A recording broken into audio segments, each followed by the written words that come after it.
तो रिसेंटली मैंने एक फिल्म देखी जिसका नाम था Anora, who won the Palme door award at the Cannes film festival. तो इस फिल्म में कुछ पर्टिकुलर सीन्स हैं जिसके बारे में मैं बात करना चाहूँगा, लेकिन उससे पहले चलिए हम एनी के कैरेक्टर के बारे में थोड़ा जान लेते हैं।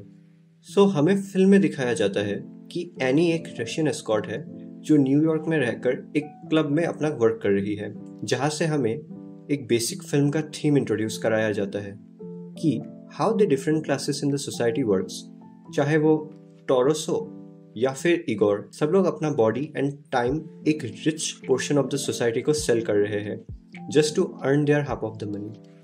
अनी का वर्क जिस पे बेस्ड था, वही से हम समझते हैं कि the concept of transaction that she holds in her mind is that I give you something of my self, in return you give me money.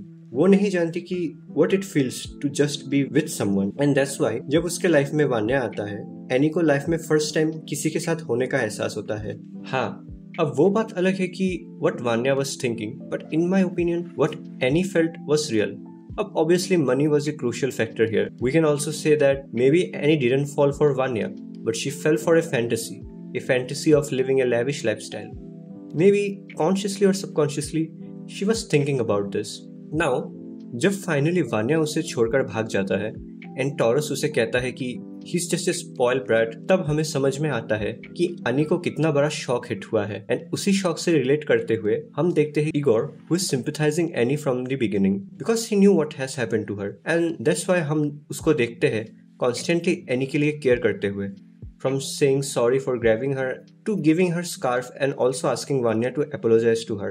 And that's how we establish a character in a film जो बाकी सारे characters से अलग है and kinda balances out the intensity of emotions in a film where we can see everyone treating Annie in a certain way. We see Igor being complete opposite of it. तो चलिए अभी सबसे important scene के बारे में बात करते हैं इस फिल्म की, जहाँ पे हम फाइनली एक प्रॉपर कन्वर्सेशन देखते हैं एनी और इगोर के बीच, जहाँ से एनी का पर्सपेक्टिव हमें बदलते हुए दिखता है। आप लोगों ने नोटिस किया होगा कि all of the movie any was a strong character. उसने कभी भी किसी और को उससे ज़्यादा महसूस होने नहीं दिया। Even if it was Evan's mom, she always tried to defend herself, जहाँ पे एनी हमेशा से सोचती आ रही थी कि men just want to use her, and that's what she said to Igor, that he would have raped her, but जिसका reply में इगोर उसे बस एक क्वेश्चन करता है कि why she thought so, जिसका आंसर में एनी के पास एक्चुअल कोई एविडेंस नहीं होता उसके बातों को प्रूफ करने के लिए। That's why she asks him again that why wouldn't he do that, जिसके आंसर में इगोर सिंपली कहता है कि because he is not a rapist, जहाँ पे फर्स्ट टाइम एनी को रियलाइजेशन होता है कि not everyone in this world are same.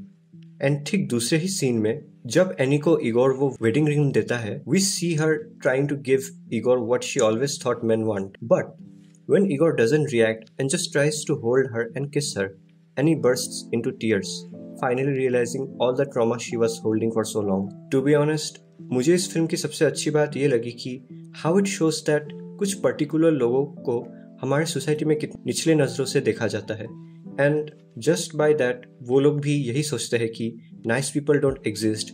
But Igor का कैरेक्टर यहाँ पे पूरे सिनेरियो को ही चेंज कर देता है एंड हमें एक होप देता है कि good people also exist in this society. Well, यही एक पोर्शन था फिल्म का जिसके बारे में मैं थोड़ा सा बात करना चाहता था।